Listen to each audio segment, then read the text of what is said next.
My name is Lydia Monroe, and for as long as I can remember, my presence in my family has been optional. I wasn't ignored exactly. I was tolerated. At best. At worst, I was the family joke, the one everyone used to make themselves feel better. I had long ago stopped expecting warmth, laughter directed at me, or even acknowledgement beyond polite nods at the holiday table. But that didn't make the words any easier when they finally arrived. It was the summer of my 29th year, and the Monroe family reunion was in full swing. The sprawling estate in upstate New York smelled of sunscreen, barbecue smoke, and a tension that was invisible to outsiders but palpable to anyone who had lived inside this family long enough to know the unsaid rules. Aunt Marlene's laughter pierced the air, sharp and practiced, as she recounted her daughter's latest achievement. Uncle Philip pretended to grumble about property taxes, though he drove a leased SUV more luxurious than most could dream of. And my mother, Helen, floated like a specter of charm, orchestrating the gathering with the precision of someone who wanted the world to believe we were perfect. Perfect. I'd long ago given up trying to find anything perfect in this family. I took my usual spot at the far end of the picnic table, slightly removed from the chatter, close enough to hear the clinking of glasses and the occasional awkward chuckle, far enough to be forgotten. I had carved out this little sanctuary over the years, the invisible corner where I could observe without being seen. It was safe. Or at least it had been, until she spoke. "Everyone, can I have your attention for just a moment?" Mom's voice cut through the laughter like a knife, precise and gleaming. Her eyes met mine with that glint I'd learned to recognize, the kind that precedes damage. I forced myself to look at her and not away. She raised her glass like a toast, a smile plastered across her face, flawless. "If Lydia disappeared tomorrow," she began, letting the pause stretch, "no one would even notice." A ripple of laughter followed, first from cousins, then Aunt Marlene, sharp and bright. Uncle Philip snorted, nearly spilling his drink. My brother Tyler, my so-called golden boy, smirked, not even bothering to hide the amusement in his eyes. And my father, usually silent, let out a soft chuckle that felt like salt in a wound. The words, though supposedly a joke, landed on me like lead. My stomach clenched, my hands shook slightly, but I remained frozen in my chair, pretending the condensation sliding down my glass was fascinating, a world apart from the betrayal echoing in the words. I had heard versions of this before, veiled criticisms disguised as humor, but this time it was delivered as fact, polished and public. The laughter began to fade, and I knew I had a choice. Stay invisible, swallow the humiliation, or respond. I let the silence hang just a second longer, then lifted my fork, tapped it against the glass once, twice. The metallic sound cut through the chatter like a warning. Heads turned. Eyes met mine, curiosity and a touch of unease flickering across the family faces. "I think we're done with the jokes, don't you?" My voice was calm, too calm, and I let it linger. Mom blinked, a little too slowly, tilting her head like she was trying to read a stranger. "Oh, honey, don't be so sensitive. It's just a joke," she said. But the words had the opposite effect. A joke that rang true is not a joke at all. I stood, slowly, deliberately, reaching into my bag. Fingers brushing the envelope I'd been carrying for weeks, the one sealed with Grandpa Will's careful handwriting. I placed it gently on the table, right next to the salad bowl and the half-empty wine bottle. The chatter died immediately. Mom's eyes narrowed. "What is that?" she asked. My gaze didn't leave hers. "Grandpa's new will," I said softly, letting the words land like bricks. The laughter stopped. Tyler's smirk faltered, Aunt Marlene froze mid-bite, Uncle Philip's face paled. My father remained silent, but his eyes flickered with a new recognition. The envelope, the notary seal, the promise of validation from the one person who had always seen me, spoke louder than any words could. Grandpa had updated everything, leaving me the house, the Vermont cabin, every asset carefully documented. "You're lying," Mom whispered, almost a hiss, her perfect composure cracking. "Am I?" I asked quietly. Go ahead, read it. And that was the moment I felt it, the first flicker of power in years. The table was still, the family suspended between disbelief and the realization that I had claimed the truth, not revenge. Grandpa had always seen me, and now, finally, the world had no choice but to notice. The moment passed too quickly. 1 second, the table was alive with chatter and laughter. The next, it felt like the air itself had thickened, heavy with disbelief. Mom's hands hovered over the envelope, trembling, as if it burned her to touch. Tyler, usually the golden boy who could do no wrong, looked smaller somehow, his smirk gone, replaced by a flicker of panic. My father, ever quiet, met my eyes for the briefest moment, and I saw in them a mixture of pride and worry. He had always been the one who saw through the family illusions, and he knew the storm we'd unleashed. By the time I left the reunion, the whispers had begun. Cousins texting each other furiously, aunts posting vague messages online, each sentence laced with suspicion and veiled judgment. Tyler called me twice before I could even reach my car, his voice tight, panicked. Lydia, what did you do? You can't just— I did what was right, I said evenly, ending the call. He didn't understand, and he wouldn't. None of them would, not yet. Back in my apartment, I opened my laptop and stared at the notifications piling up. Emails from old classmates, coworkers, and relatives filled the screen. Some were worried, some accusatory, all demanding explanations I wasn't ready to give. But it wasn't just messages. Social media had already exploded. Aunt Marlene had posted a cryptic update about a family betrayal, tagging Tyler in the process. Mom left crying emojis under it, as if performance grief could cover her real intentions. Comments poured in, speculating about manipulation, inheritance, and who was the villain. I closed the laptop slowly, my chest tight. It was the first time in years I'd felt the family's disapproval reach beyond the walls of our estate. Tyler's interference had made it worse. He had the access to my old accounts from years ago, shared logins I'd once trusted him with when he needed a place to stay during college. Someone had already started twisting old messages, turning casual complaints into evidence of my supposed greed. The sick irony wasn't lost on me. My own brother, manipulated by Mom's schemes, had unknowingly provided the fuel for the wildfire. I took a deep breath, trying to steady the storm inside me. Grandpa's will wasn't just a document, it was proof. And if I handled it carefully, it could shield me from the chaos. I spent hours methodically checking every account, changing passwords, securing files, and isolating anything that could be weaponized against me. I deleted old shared folders, backups, anything that could be misconstrued. At 12:17 a.m., my security system pinged. Motion detected. Living room. My heart dropped. I opened the live feed. A figure in a hoodie moved fast, methodical, straight to my desk. 5 minutes later, gone. No forced entry, no broken locks. Only one person ever had a key, Tyler. I didn't respond immediately. Instead, I documented everything, downloading footage, screenshots, timestamps. I had learned long ago that evidence was a weapon stronger than anger. I traced his digital footprints to old accounts, seeing how messages had been edited, screenshots stolen, context twisted. A single innocuous line, "Sometimes I feel invisible at home," had been turned into a dramatic declaration of greed and manipulation. My own words were being used as ammunition against me. By morning, the tension hadn't eased.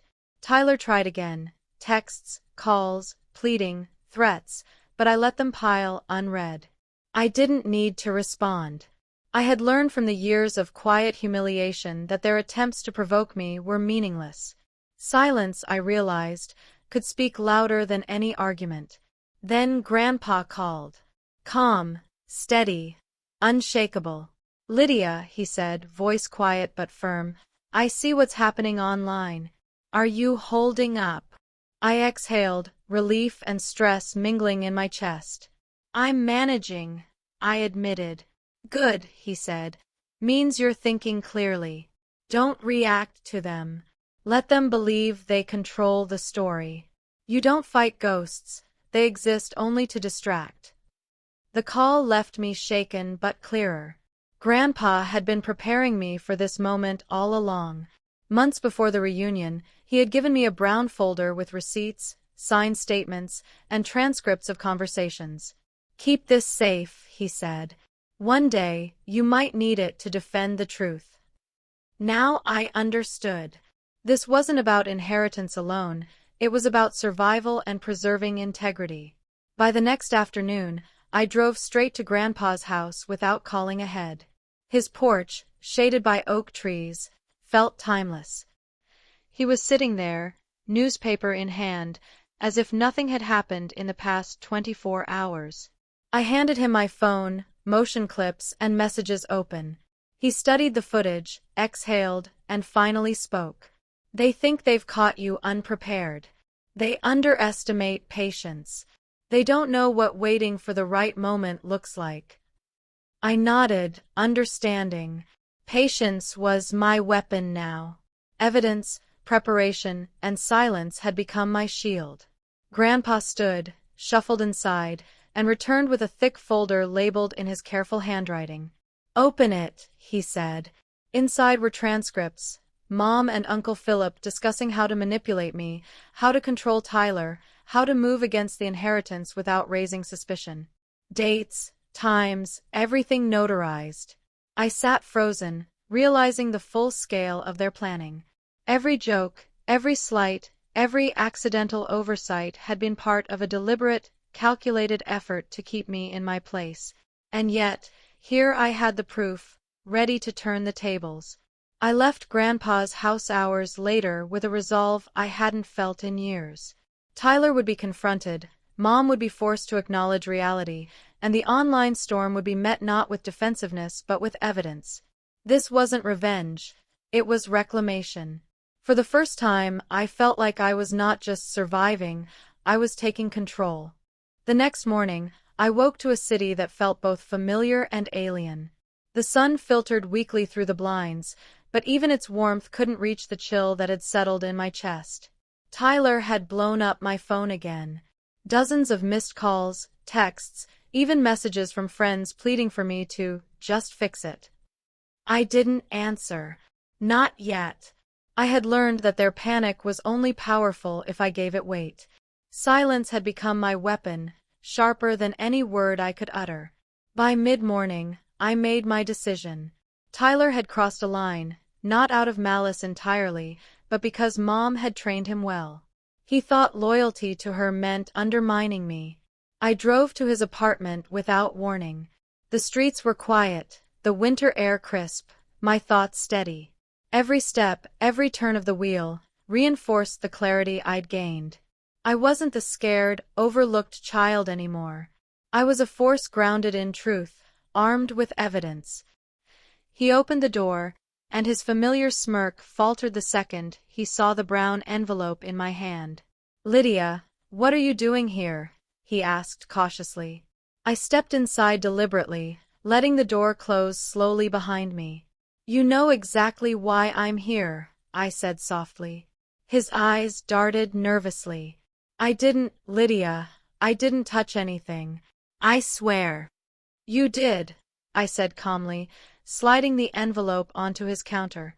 "Not intentionally, maybe, but you used the keys I gave you, you exposed old messages, and now the family believes a lie you had no idea you were helping spread." He hesitated, then slowly opened the envelope. His eyes skimmed the transcripts, letters, and proof of Mom's manipulations. Confusion twisted into panic. This isn't real," he stammered. "It is real," I said firmly. "Every word notarized, every document authenticated. Grandpa prepared this months ago. You were part of their plan, even if unknowingly. But now, you can't hide behind ignorance." The room went quiet except for his shallow breaths. I let the silence stretch. In that quiet, I felt power shift, not as revenge, but as clarity. I wasn't angry, I was resolved. Tyler was small, cornered not because I wanted to punish him, but because the truth had cornered him. "You're my brother," I said finally, voice low. "And if you keep spreading lies, you're not just risking me, you're risking yourself." He swallowed hard, too stunned to respond. I left the envelope where it lay and walked out, letting the silence behind me roar. No slammed doors, no shouting. The weight of truth was louder than any noise. Back at my apartment, the storm online continued. Posts vanished and reappeared as relatives tried to control the narrative. Tyler's accounts went private, Aunt Marlene's cryptic posts disappeared, and Mom had gone silent for hours. But I knew silence wasn't peace, it was recalibration. They were watching, waiting, and trying to figure out how to regain control. The following day, Grandpa called again. Calm, deliberate, reassuring. "They're unraveling faster than I expected," he said. "Your patience is paying off. Don't react to their attempts to provoke you. They want you to make a mistake. Wait. Let them hang themselves with their own strings." I nodded silently, even though he couldn't see me. He had been preparing me for this moment for months, carefully, deliberately. Every transcript, every notarized proof, every subtle conversation had been a lesson in patience and restraint. This wasn't about winning a battle in words, it was about demonstrating control, measured and undeniable. By evening, I received another call, this one unexpected. "Mom." Her voice sharp, trembling, furious. "Lydia. Open the door right now. You've humiliated us enough. You've ruined everything."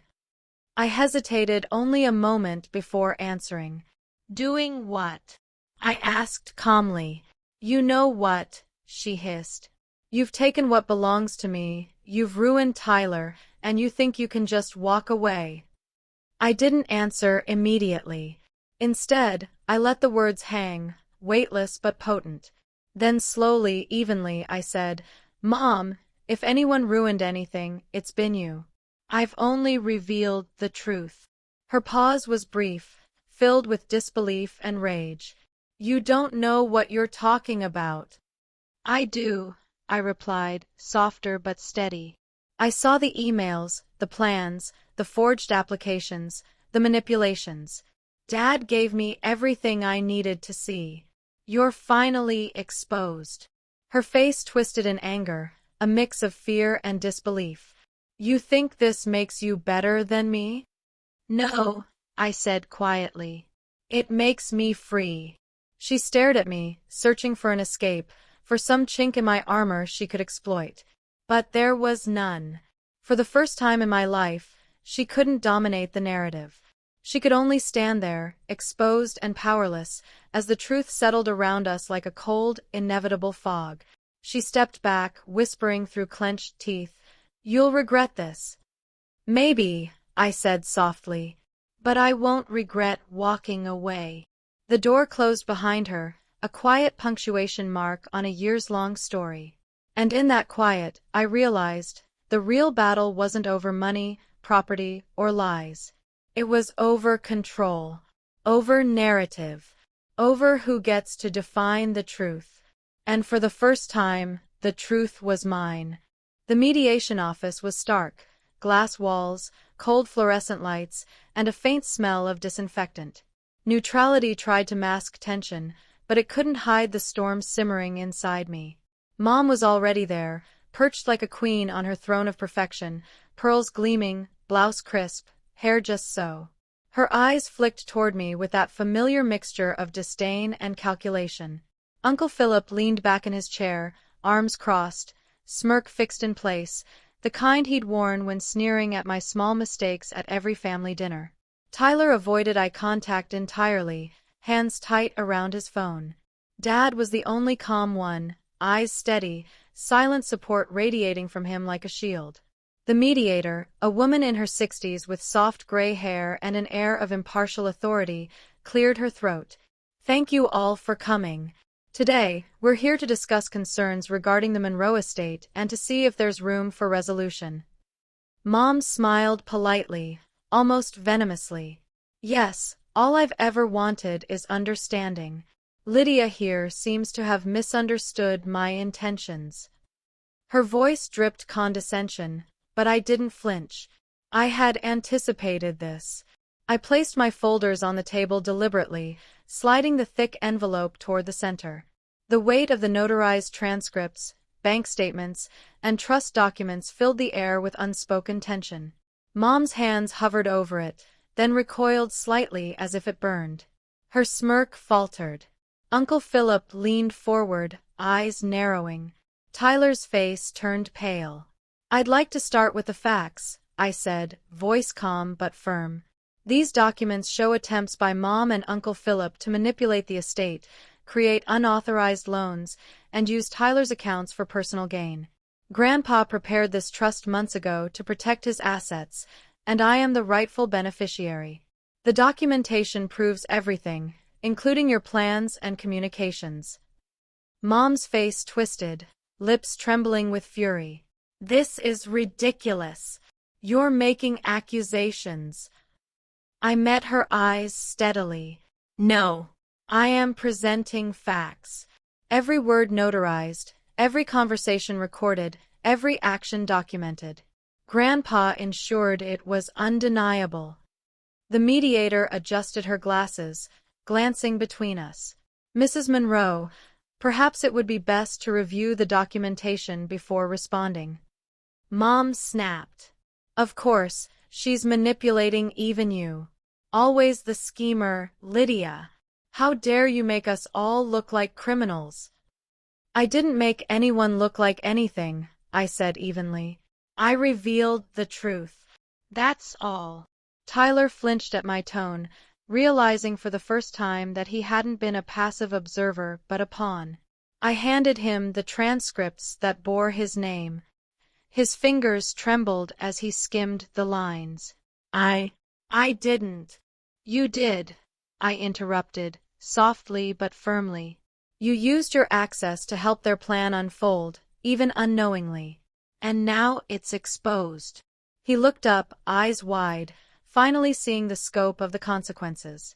Mom gasped, fury and fear mingling. You think this makes you better than me? No, I said quietly. It makes me free. For the first time, I am not a pawn in your games. I am not invisible. I am not silent. And I will not be manipulated anymore. The silence that followed was thick, almost tangible. Mom's shoulders slumped slightly, though her pride still fought to remain erect. Uncle Philip's smirk was gone, replaced by disbelief and unease. Tyler's head hung low, confronted with the reality he had helped enable. Even the mediator seemed momentarily taken aback by the sheer weight of the evidence laid bare. I think it's clear that the daughter has documented her claims thoroughly, the mediator said gently. Perhaps continuing this conversation without the documentation present is unwise. Mom's face turned red with anger. You're all siding with her. This is betrayal. You've torn this family apart. I leaned forward slightly, letting my voice remain calm, each word deliberate. No. I stopped letting you use me as glue to hold your lies together. I stopped letting your deception dictate my life. Grandpa prepared everything to protect me from exactly this.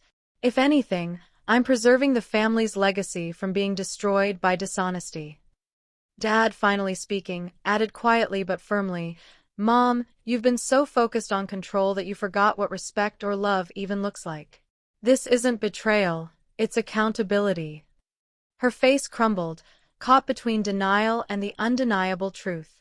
Fear and anger tangled across her features.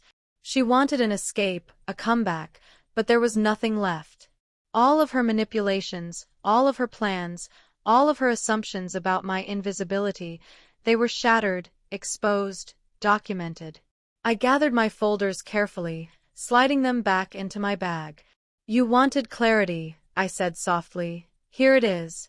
You can burn the will, you can ignore the transcripts, but the truth cannot be undone. Grandpa ensured that. For a moment, The room seemed suspended in time. The cold fluorescent light highlighted every tremor in Mom's face, every flicker of shame and fear. Tyler, silent, finally understood the depth of the consequences of his actions. Uncle Philip simply stared, wordless, stripped of his usual arrogance. I stood, voice soft but steady. I am done being your scapegoat.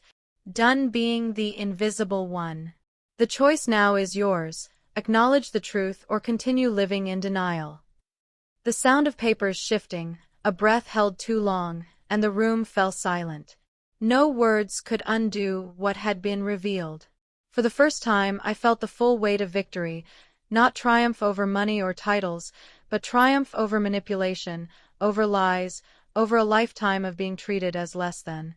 And in that quiet, heavy with tension, I realized the fight wasn't over with voices raised or doors slammed. The real victory was truth spoken calmly, undeniable and intact. That, finally, was mine. The ride home from the mediation office was quieter than I expected. The streets were slick with recent rain, and the city seemed to pulse with indifferent life around me. But inside the car, I felt the first taste of something I hadn't felt in years. Calm. Not the calm of pretending, or hiding behind polite smiles. Real calm. The kind that comes when truth has been spoken, and no one can erase it. My phone buzzed intermittently, but I ignored it. Tyler had sent dozens of messages, all angry, desperate, blaming, pleading. I didn't reply. Each unreturned text was a brick in the wall I was building, one that separated me from their manipulation and deceit. I had learned long ago that silence, wielded deliberately, could be far more powerful than argument. By the time I reached my apartment, the world outside seemed distant. I unlocked the door and stepped inside, the quiet of the space embracing me like a warm blanket. I sank onto the couch and exhaled, letting my thoughts drift. For months, I had felt trapped by my family's constant scrutiny, their expectations, their subtle cruelty disguised as jokes and advice. Mom's words, "If you disappeared tomorrow, no one would miss you," had stung for years, lingering like a shadow over every decision, every smile, every attempt to fit in. But now, for the first time, I realized something profound. I didn't need them to see my value. I didn't need their approval, their applause, or even their acknowledgement. I had the truth, and that was enough. The days that followed were strangely serene. Mom retreated from public view, no longer posting on social media, no longer attempting to manipulate Tyler or Uncle Philip. Tyler, shocked by the undeniable documentation, had made his accounts private, and his messages had stopped entirely. Even Uncle Philip's usual arrogance had softened into cautious silence. The family, faced with undeniable evidence, was forced to recalibrate, to reconsider their narratives, and for once, I wasn't part of the collateral damage. I spent those days organizing my life, reviewing Grandpa's instructions and documents, making sure everything was secure. Each file, each notarized transcript, each bank statement was a reminder that I had taken control. Not through anger, not through revenge, but through preparation, patience, and clarity. Grandpa had taught me the value of foresight, and now I understood it fully. I wasn't just surviving, I was thriving. One evening, Dad stopped by, carrying groceries but also a subtle reassurance in his eyes. "How are you holding up?" he asked casually, but I could feel the weight behind his words. "Better than I have in years," I replied softly. He nodded, saying nothing more, leaving me to my quiet. There was a peace in that restraint, a comfort in knowing that support didn't need to be loud to be real. Grandpa called weekly as he had promised, and our conversations were no longer about defending myself or explaining past misunderstandings. They were about life, about moving forward, about appreciating the quiet victories that had once seemed impossible. His voice carried a kind of wisdom I had only begun to grasp, and I listened, absorbing each lesson with care. Then came the day I received the small wooden box from Dad, the same one Grandma had cherished, the one Mom had hidden for years. Inside were a few old photographs, a string of pearls, and a folded letter in Grandpa's handwriting. It was dated months before the will had been updated, a quiet testament to his foresight and understanding. Lydia, it read, if you are reading this, it means you have found your voice. Do not let anyone convince you that peace requires permission. You've earned your freedom. You've earned your silence. Remember, what others call betrayal, you can call survival. I held the letter for a long time, the weight of its words settling into my bones. Grandpa's foresight, combined with my patience and determination, had not only secured my future but also given me something far more valuable, the realization that I didn't need validation to exist. Weeks later, I arrived at the Vermont cabin Grandpa had insisted I keep. The smell of pine and fresh snow greeted me as I opened the door. The cabin was quiet, untouched, a sanctuary from the chaos of the world. I could hear the creek outside, the wind whispering through the trees, and I allowed myself to sink into that stillness. It was almost disorienting to experience a space where my worth was not judged, measured, or undermined. I wandered the woods surrounding the cabin, brushing snow off the old bench Grandpa had used for fishing. Sitting there, I let memories wash over me, not with pain, but with clarity. Every insult, every laugh meant to humiliate, every subtle dig or glaring silence that had once made me doubt my existence, they were all part of the story that led me here. And here was the place I finally understood. My life was mine, and no one could take that from me. Even as news trickled in, Mom and Aunt Marlene disappearing from social media, Tyler withdrawing from college, there was no sense of triumph or malice in me. I didn't want revenge. I wanted peace. And I had it. The family that had tried to define me by their rules, their expectations, and their cruelty had failed. The quiet, deliberate power of truth had given me what they never could: freedom. For the first time, I smiled without hesitation. The past, with all its pain and manipulation, had led me to this moment. I didn't need to prove myself, fight for attention, or respond to every jab. I had walked through the fire of lies, betrayal, and humiliation, and emerged unbroken. And in the quiet of the cabin, surrounded by snow and silence, I realized that the life I had always dreamed of, one of independence, dignity, and calm, was finally mine. Winter had settled fully over the Vermont cabin. Snow lay thick on the rooftops, trees, and creek banks, muffling the world in a gentle, persistent hush. For the first time in years, I felt that hush wasn't a warning or a shadow of loneliness, it was a sanctuary. I woke early that morning, sunlight filtering through frost-laced windows, and brewed coffee as the kettle whistled a soft, patient tune. I took my mug outside, letting the cold bite my cheeks, and breathed in the crisp air. This was mine. No permission needed, no expectations, no judgment. I had spent months untangling myself from the family that had tried to define me through humiliation and control. Mom's silence had become permanent. Tyler's withdrawal from college and his online retreat were the only echoes of the chaos they had tried to create. Uncle Philip had quietly gone about his life, too, no longer wielding influence over me or my inheritance. Even Aunt Marlene, who had once whispered doubts in my ears, had vanished into the background. They were still there, in the periphery of my life, but powerless. The power of truth, when wielded calmly and carefully, had rewritten the rules. I sat on the old wooden bench near the creek, snow crunching under my boots, and opened the small wooden box Grandpa had returned to me. Grandma's pearls gleamed softly under the pale winter sunlight, and old photographs of family gatherings, the real ones, not the performative smiles, restored a strange sense of connection. One letter, folded neatly, bore Grandpa's familiar handwriting. Lydia, the world will try to convince you that being quiet is being weak. It is not. You've earned your voice and your freedom. Walk away when necessary, and they will never see you coming. I smiled, tracing the edge of the paper. For years, I had believed silence made me invisible. Now I knew silence could be deliberate, protective, and powerful. It was a choice. Not hiding, not cowering, not surrendering, simply moving forward on my own terms. The days at the cabin unfolded slowly. I hiked the trails Grandpa had loved, chopped firewood, and even began a small garden despite the snow. Each task, mundane and unremarkable, was a reminder that life could be ordinary and extraordinary simultaneously. Peace wasn't about spectacle, it was about ownership, about finally living without interference.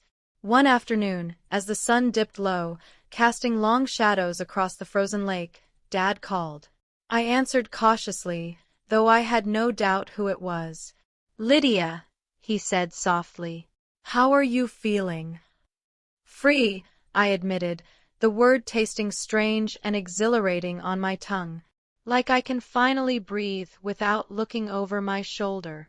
He chuckled lightly. "That's exactly how Grandpa wanted you to feel. He always knew you were stronger than they ever gave you credit for." "I understand now," I said, "and I'm grateful. More than I can say." "Good," he replied. "Because that strength, you don't need anyone else to validate it. Not your mother, not Tyler, not anyone. You earned this on your own." I sank back against the bench, the lake shimmering like glass in the waning sunlight. Grandpa's lessons, Mom's cruelty, the betrayal I had endured, all of it had led me here. And I wasn't bitter. I wasn't vengeful. I was at peace. Even the lingering resentment, the memories of being humiliated at the reunion, had faded into clarity. I didn't need to rewrite history. I simply needed to live fully, honestly, and deliberately. If Mom wanted to cling to anger, if Tyler wanted to hide in excuses, that was their choice. My freedom was not contingent on their understanding. That evening, I lit a small fire in the cabin's hearth, the flames flickering softly. I thought about the long journey, the insults, the mockery, the hidden schemes, and the exposure of the truth. Each step had been necessary, each moment a piece of the puzzle that had led to this stillness. I smiled, sipping my coffee, letting the warmth fill me. A hawk circled high above the lake, wings steady, unbothered by the world below. It reminded me of Grandpa somehow, of his quiet wisdom and patient foresight. I whispered softly to myself, "You were right," because he had been. Sometimes, victory isn't about confrontation or revenge. It's about understanding when to stand still, when to speak, and when to walk away. By the time night fell, the cabin was quiet, the stars bright and unjudging. I placed the letter back in the box, along with the photographs and pearls, and set it carefully on the mantel. I wasn't closing a chapter, I was preserving it, a testament to survival and resilience. Lying in bed that night, listening to the creek and the wind through the trees, I felt a rare certainty. I didn't need validation from the family that had tried to erase me. I didn't need approval or recognition. I had my voice. I had my freedom. And in the quiet, deliberate solitude, I had peace. Because sometimes, you don't need to fight to win. You just need to survive, reclaim your life, and let silence speak louder than anyone's mockery ever could. And in that stillness I finally, truly felt invisible no more. Lydia Monroe.